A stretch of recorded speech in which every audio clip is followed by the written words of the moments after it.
Welcome to Behind the Campaign, where we unpack real marketing stories, dive into case studies, and break down strategies that make learning marketing easy and fun.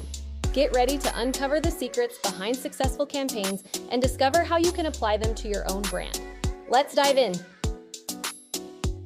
Welcome to the Deep Dives. Today we're getting into something called cause-related marketing, or CRM. Right, CRM. At its core, it's about businesses and charities working together, isn't it?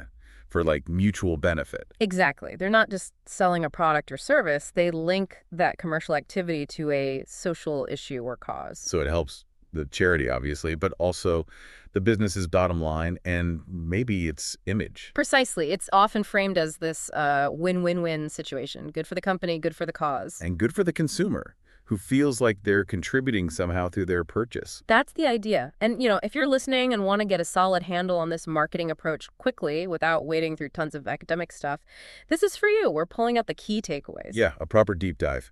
And to really see CRM in action, we're focusing on a really, a classic success story, Cadbury Schweppes' Yowie product down in Australia. Ah, the Yowie, good one. I mean, this thing was apparently voted the best new confectionery product globally back in 1997. Which is pretty amazing, right, in that market. It really shows how effective this kind of strategy can be when it hits the mark. Totally. So that's our mission for this session. Figure out what CRM really is, why it's important, both for businesses and, society, and how this Yowie thing managed to nail it. And what made Yowie special was that blend, wasn't it? Yeah. It was kids' confectionery, yes, but deeply tied into environmental education. Okay, so let's maybe take a step back first. What do we even mean by marketing today? Has it changed much? Well, the traditional definition, the textbook one, is still relevant. It's about identifying what customers need or want, anticipating that, and then satisfying those requirements profitably. Right, getting the right product to the right place, right time, right promotion, the marketing mix. Exactly, the fundamentals. But things have definitely evolved. There's a much bigger conversation now around what's often called social marketing. Social marketing. So marketing for social good. Kind of. It's broader. It's about using marketing principles to influence behaviors for societal benefit, but also increasingly it means businesses considering the wider needs of society in their commercial marketing. Okay, I see. And CRM is a really important tool within that social marketing landscape. Is where a company specifically links its sales or products to a cause, meeting both brand goals and community expectations. So it's moved beyond just the pure transaction. There's this societal dimension, which brings us to the why. Why is CRM actually important? Is it just about looking good? Well, looking good can be part of it, sure. Reputation matters, but there's a growing belief and a lot of evidence to support it that a healthy community is actually good for business. Right, a stable environment, educated workforce, healthier customers. Yeah. It all feeds back in. Exactly. So if the community is struggling, that can eventually hit the business too.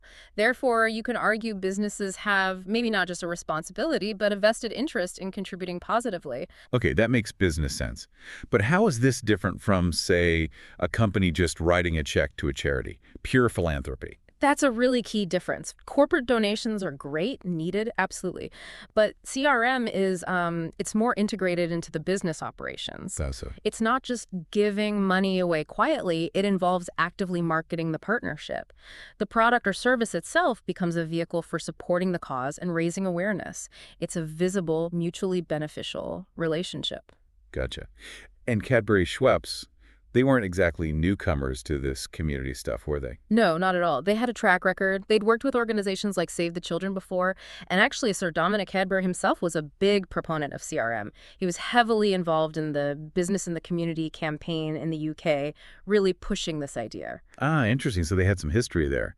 What did that Business in the Community group find out about how people actually saw CRM? Because consumer buy-in is crucial, right? Absolutely crucial. Their research highlighted a few key things. First, consumers generally do support CRM initiatives, but it has to be planned well, implemented properly, and communicated clearly. People see through it if it feels fake or opportunistic. Totally. Authenticity is vital. Second, they found CRM offers a unique way to connect with consumers on an emotional level. Aligning with a cause people care about builds deeper loyalty than just, price cuts. Connecting on values, not just wallets. Precisely. Third point was that, at the time certainly, CRM felt like a relatively untapped opportunity. Lots of potential still there. Room for growth and creativity. Yes. But fourth, and maybe most importantly, success really hangs on how convincing the partnership is. Does it make sense for this company to support this cause? It needs to feel like a natural fit, not just random. Right, not just jumping on the latest bandwagon. Exactly. And finally, if you get all that right, Then you get the win-win-win. that's it. Company wins, cause wins, consumer feels good, everyone benefits. Okay, so if a company is thinking about this, are there particular causes that tend to resonate more? What do people generally care most about? Well, research consistently shows a few key areas pop up. Things like medical research and health issues are always big. Schools, education, job training, that's another major one. And increasingly environmental issues. Health, education, environment. Those seem pretty universal. They often are. But it's not quite as simple as just picking one of those off the shelf. Both the business and the charity need to really think about their specific target audiences. Who are they trying to reach? Yeah. What motivates those people? What do they care about?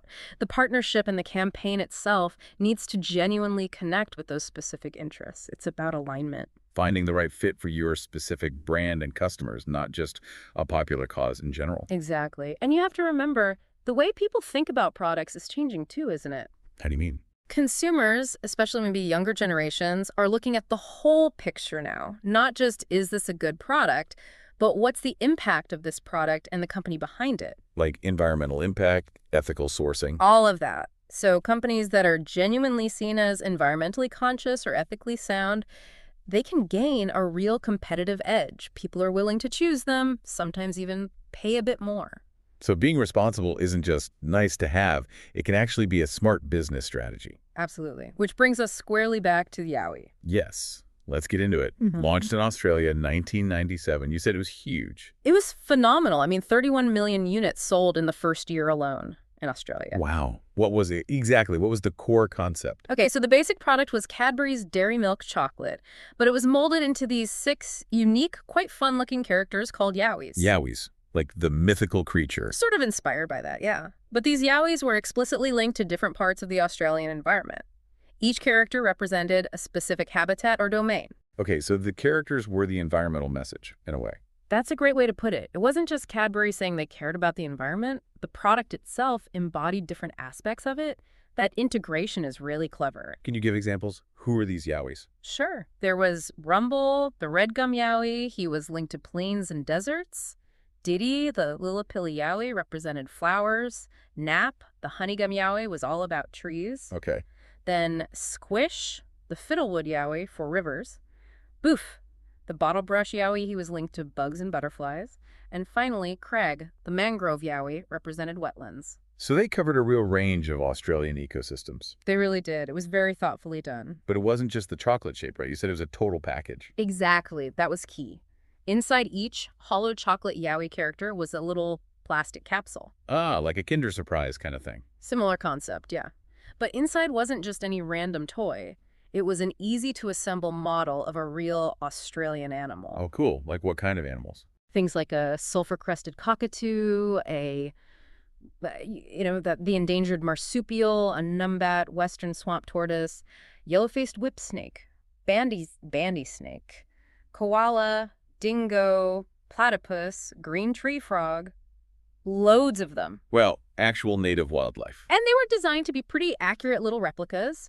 And importantly, they were collectible. Kids wanted to get all the different animals. That drove repeat purchases, the collect them all factor, swapping with friends. So chocolate treat, surprise toy, and the toy itself is educational and linked to the theme. Right. But wait, there's more. More. Yeah. You could also send away for things like a big map of the Yowie Kingdom, which sort of built this whole imaginative world around the characters and the animals. Building the lore. Exactly. And there were also separate packs you could get with games and more environmental information reinforcing the message. Plus, and this was huge, a best-selling series of Yowie books. Books as well. Yeah, proper storybooks that brought the Yowie characters to life, went on adventures, and subtly wove in more about Australian habitats and conservation. It sounds incredibly well-rounded. A whole ecosystem of products, really. It was, and this educational aspect wasn't an accident. They worked very closely with top Australian educationalists and children's authors to develop everything.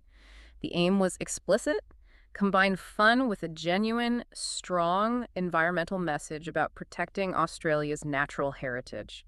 That's really embedding the cause. Absolutely. And you have to think about Australia's image too, right? It's seen globally and domestically as this place of unique, beautiful, maybe somewhat fragile natural environments. True. The clean green image. So the Yowie taps right into that. It positioned itself, especially in kids' minds, as a kind of champion of the environment.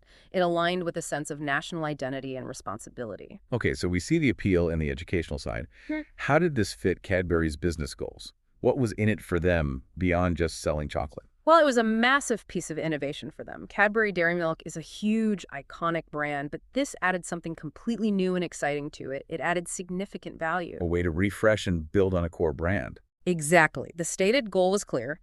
Use this appealing product format, chocolate, toys, books, to educate kids about the environment. And in doing so, strengthen Cadbury Australia's position as the leader in the confectionery market. And presumably it had that dual appeal. Kids wanted the chocolate and the toys. For sure. Fun, surprise, collectability. While parents appreciated the educational value and the positive environmental message. Absolutely. That makes it an easier purchase for parents to justify, maybe even encourages it. So it likely broadened the appeal and boosted sales significantly. Makes total sense. Did they have safety stuff sorted? Little toys and kids? Yeah, that's an important point too. They were careful to include clear warnings on the packaging, capsule contents not suitable for children under 3 years, small parts may be swallowed or inhaled. Responsible product development was part of it. Good. Okay, so bringing this all together then, as we wrap up our deep dive on CRM, using this Yowie example, what are the big takeaways? I think the Yowie just demonstrates so clearly that CRM, when it's done thoughtfully and authentically, can be incredibly powerful. It's not just sticking a charity logo on a product. No, it's much deeper. It's about strategically weaving together those commercial objectives with genuine social responsibility. Finding that alignment where the business benefits, the cause gets meaningful support, and the consumer feels engaged. And the Yowie really nailed that innovation piece, didn't it? Adding real value, educational, collectible fun by connecting directly with something people, and especially parents, valued environmental awareness for kids. Exactly. It showed how you can take a core product and elevate it, leading to huge success. It really does sound like that perfect win-win-win scenario in practice. Yeah. Cadbury got market leadership and innovation points, and Australian kids got a fun way to learn about their environment. That's it in a nutshell. Which kind of leads to a final thought, maybe for you listening. Well, thinking about how the Yowie creatively baked this environmental cause into, let's face it, a chocolate bar, what other everyday products could potentially do something similar? Interesting question.